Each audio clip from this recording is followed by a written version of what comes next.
உண்டாகவும் முன்னும் ஆதி முதற்கொண்டும் அனாதியாய் நான் அபிஷேகம் பண்ணப்பட்டேன்.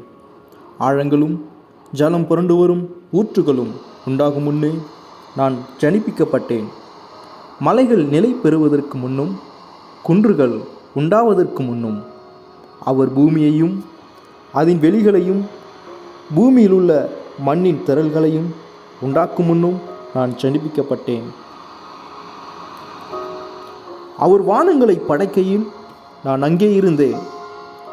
அவர் சமுத்திர விலாசத்தை வட்டணிக்கையிலும் உயரத்தில் மேகங்களை ஸ்தாபித்து சமுத்திரத்தின் ஊற்றுகளை அடைத்து வைக்கையிலும் சமுத்திர ஜலம் தன் கரையை விட்டு மீறாதபடிக்கு அதற்கு எல்லையை கட்டளையிட்டு பூமியின் அஸ்திபாரங்களை நிலைப்படுத்துகையிலும் நான் அவர் அருகே செல்லப்பிள்ளையாயிருந்தேன்.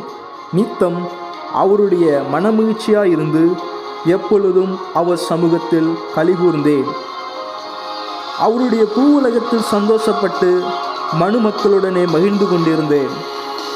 ஆதலால் பிள்ளைகளே, எனக்கு செவி கொடுங்கள். என் வழிகளை காத்து நடக்கிறவர்கள் பாக்கியவான்கள்.